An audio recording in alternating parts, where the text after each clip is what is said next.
We have had such a wealth of knowledge given by the industry leaders, the government leaders, and the Australia and World Steel Association chief and the schoolie bodies.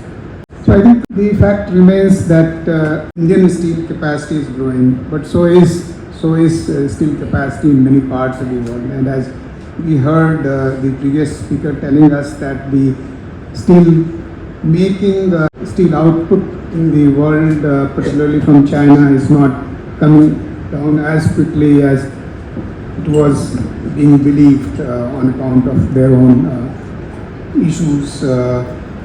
So in that context, the context that the coking coal capacities in India are not growing as much, our import requirements continue to be high.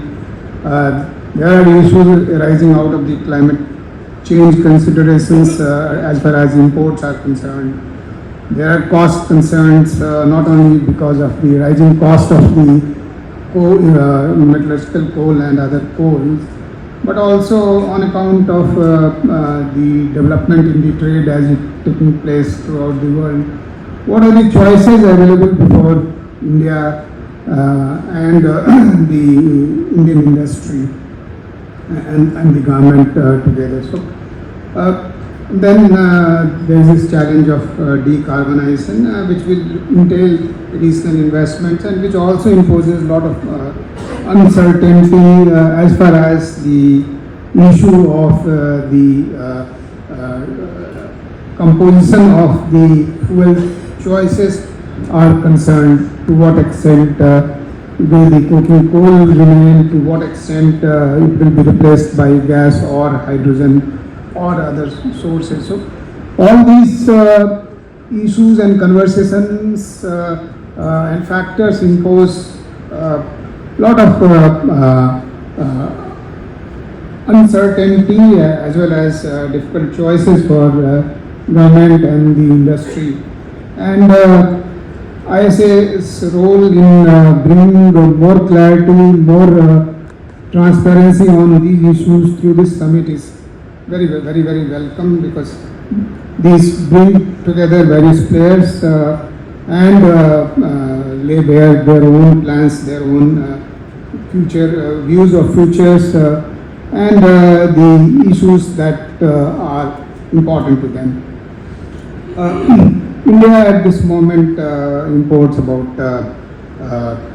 60 odd million tons of the metallurgical coal and other coal, and going forward by 2030 it should be in the range of about 110-120 million tons. So that the import requirements would go up by about 60 odd million tons. We saw in the previous presentation that it's only going to go up by about 30 odd million tons. So what should be the India's strategies, Indian steel makers' strategy, is an important question that we need to consider. Because of this imbalance in the supplies, as we hear from different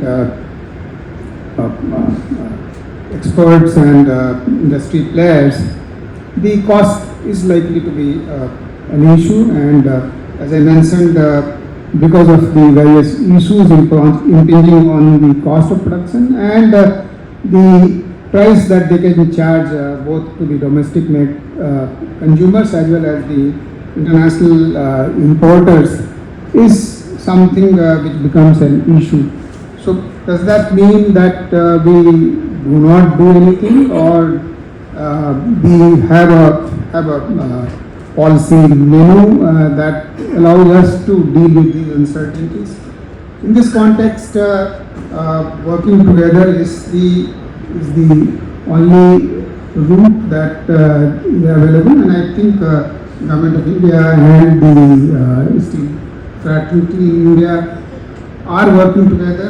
Going by my brief experience of leading the steel industry, there are issues of the steel industry vis-a-vis the importers which have been of quite a concern to them, and I'm only articulating that concern is of the way the prices are structured in the whole import contracts. These prices are decided, as you are aware, by the coal price indices that are computed. These indices are determined on the basis of the spot prices. However, as you are aware, that the spot prices constitute only a minor percentage of the total supplies. So, is it wise to have the small percentage of the supplies determining total price of the entire lot of supply? It's like tail wagging the dog rather than dog wagging the tail. So these are issues that we need to discuss. We also need to discuss if the supplies are of such a nature where few miners or few purchasers decide the nature and the structure of the trade, or do we do something in order to counteract and bring at least some symmetry or correct some asymmetry to the way the prices operate in the international imports of the Indian steel makers.